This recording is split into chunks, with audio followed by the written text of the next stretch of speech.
জয় রাম, জয় গোবিন্দ। দয়াল গুরু শ্রীচরণ কমলে রইল শতকোটি প্রণাম রইল প্রিয় ভক্তবৃন্দের প্রতি। দম্ভের দান দণ্ডে সমান। শ্রী শ্রী রাম ঠাকুরের লীলা অমৃত।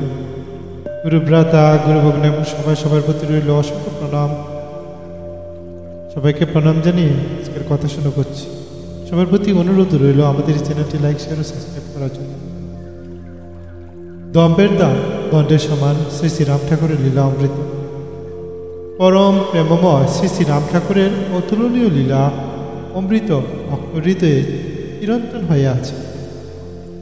সুধীরচন্দ্র সরখেল মহাশয়ের জীবনে ঘটিত এতোয়ামের লীলা ভক্তি, বিনয়, গুরুকৃপা ও অহংকার বর্জনের একটি অসামান্য শিক্ষা। বড় ভালো আম, বড় মিষ্টি আম সুধীর আনছে শ্রী শ্রীরাম।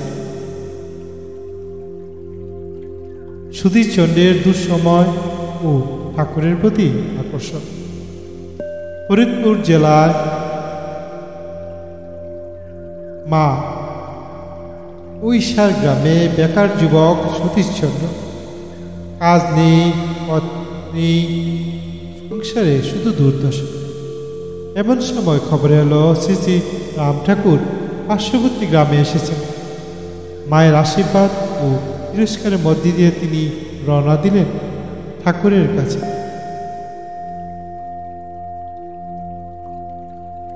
ঠাকুরের কাছে সুধীরের প্রয়াস ও গুরুবাণী।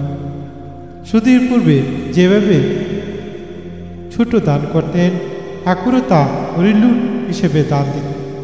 একদিন তিনি লুটের পয়সা কুড়িয়ে নিলে ঠাকুর বলেন, গুরুকে দান করা ধন, কিছু নিতে নাই, গুরুর কাছে কিছু চাইতেও নাই। এই বাণী সারা জীবন সুধীরচন্দ্রকে পথ দেখিয়েছে। দারিদ্রের দিনে পথের ধারে পাওয়া তেতুয়া।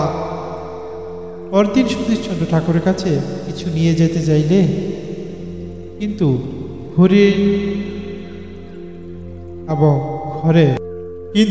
ঘরে হাড়ি ফাঁকা।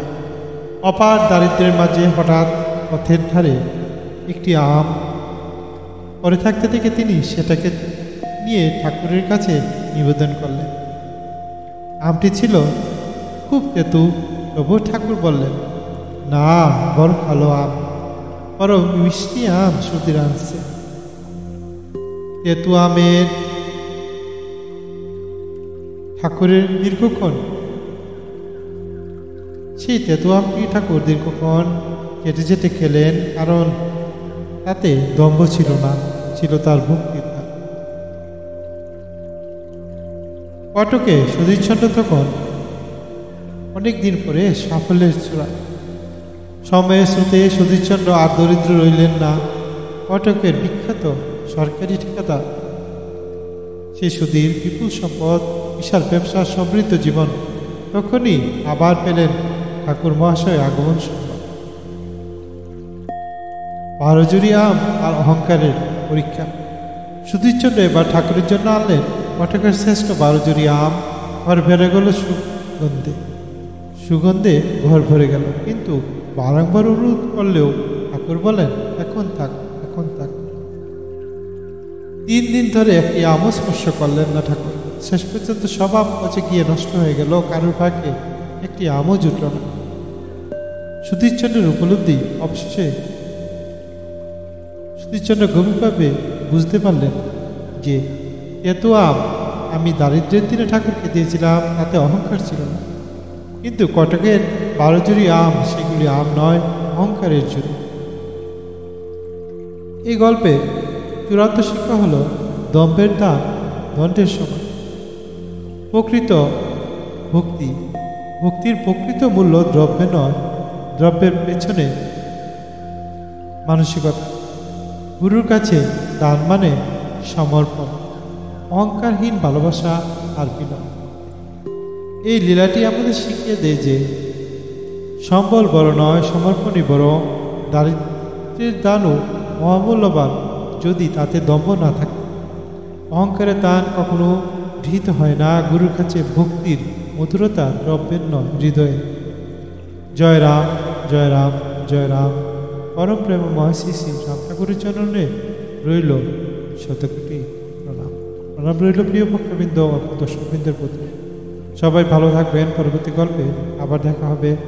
জয় রাম, জয় গোবিন্দ। ঠাকুরের কৃপা সবার উপর বর্ষিত হোক। ঠাকুরের আশীর্বাদে জগৎ আলোকিত হোক। ঠাকুরের মহিমা জগৎব্যাপী প্রচার হোক। জয় রাম, জয় গোবিন্দ।